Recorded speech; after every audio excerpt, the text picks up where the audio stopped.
একটা চমৎকার লাইন মাথায় এলো। আপনি লিখলেন। কিন্তু ঠিক ২ সেকেন্ড পর আপনার মনে হলো, ধুর! এটা তো একদম বাজে হয়েছে। আপনি আবার লিখলেন, আবার মুছলেন। এই যুদ্ধটা আপনার পরিচিত, তাই না? যদি আপনার ডায়েরি বা ল্যাপটপের ট্র্যাশ ফোল্ডারটা আপনার সবথেকে গোপন রণক্ষেত্র হয়ে থাকে, তবে স্বাগতম। আপনি একজন লেখক। আর আজকে আমরা কথা বলব সেই মানুষটিকে নিয়ে, যে আপনার লেখালেখির পথে সবথেকে বড় বাধা, অর্থাৎ আপনি নিজে। হ্যালো রাইটার্স, আপনি দেখছেন খসড়া। আমরা এখানে লেখালেখির খুঁটিনাটি নিয়ে আড্ডা দিই।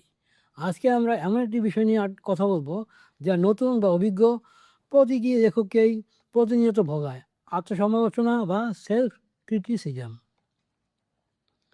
এই যে আমরা আমাদের নিজেদের লেখা নিয়ে এত খুঁতখুঁত করি, এটা কি আসলে ভালো, নাকি এটা আমাদের লেখা থামিয়ে দিচ্ছে? চলুন একটু গভীরে গিয়ে বোঝার চেষ্টা করি। প্রথমেই বোঝা দরকার, এই সমালোচক কণ্ঠস্বরটা আসে কোথা থেকে। ১ নম্বর কারণ, পারফেকশনিজম বা নিখুঁত হওয়ার আকাঙ্ক্ষা। আমরা চাই প্রথম ড্রাফটেই যেন রবি ঠাকুর বা হুমায়ুন আহমেদ হয়ে যায়।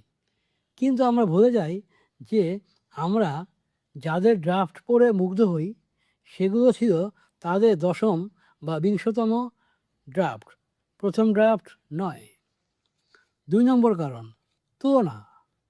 সোশ্যাল মিডিয়ার যুগে আমরা অন্যের প্রকাশিত এবং পালিশ করা কাজের সাথে নিজেদের কাঁচা, অপ্রকাশিত লেখার তুলনা করি। এটা আমাদের আত্মবিশ্বাস কমিয়ে দেয়।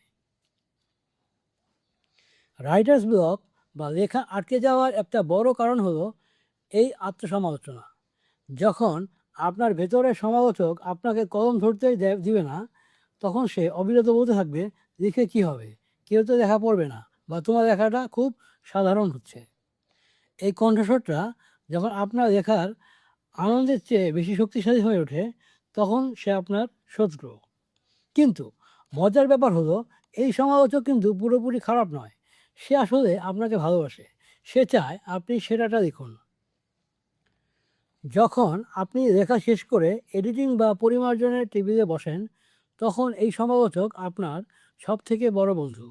সে আপনাকে বানান ভুল ধরতে, গল্পের খেয়ে হারিয়ে গেলে সতর্ক করতে এবং দুর্বল বাক্যগুলোকে শক্তিশালী করতে সাহায্য করে। তাহলে এই সমালোচককে কীভাবে সামলাবেন? এখানে ৩টি ব্যবহারিক টিপস দেওয়া হলো। ১. ভুল করার অনুমতি দিন। প্রথম ড্রাফট মানে আবর্জনা, এটাকে খারাপ হতে দিন। লেখার সময় শুধু লিখুন, এডিট করবেন না। টাইপ করার সময় ব্যাক স্পেস কিটা মনে মনে ভুলে যান। ২. সমালোচককে সময় দিন। আপনার ভেতরের সমালোচককে বলুন, ভাই, এখন আমার লেখার সময়, তুমি কাল সকালে বা পরশু এসে তোমার মতামত দিও। লেখার সময় শুধু সৃজনশীলতাকে ফ্লো করতে দিন। ৩. অন্যের সমালোচনা গ্রহণ করুন। নিজেকে সবথেকে বড় সমালোচক না বানিয়ে বিশ্বস্ত বন্ধু বা বিটা রিডারদের মতামত নিন। আপনি নিজে লেখার উপর যতটা কঠোর, অন্যরা ততটা কঠোর নাও হতে পারে। আবার তারা এমন কিছু ভুল ধরতে পারে যা আপনার চোখ এড়িয়ে গেছে। আপনার ভেতরের ওই কঠোর সমালোচক কণ্ঠস্বরটিকে কেবল একজন উপদেষ্টার জায়গায় রাখুন, বিচারকের আসনে নয়। তাকে আপনার কলম কেড়ে নিতে দিবেন না। আচ্ছা, আপনার লেখা শেষ করার পথে আপনার ভেতরের এই কণ্ঠস্বরটি কি আপনাকে সবথেকে বেশি বলে, কি বলে? ভালো হচ্ছে না? নাকি কেউ পড়বে না? কমেন্টে আমাকে জানান। আর যদি এই ভিডিওটি আপনার মনের কথা বলে থাকে, তাহলে লাইক দিন।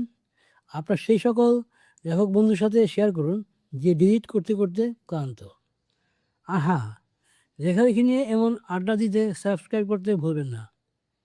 আজই দেখুন, কাল ভাবা যাবে। দেখা হচ্ছে পরের ভিডিওতে।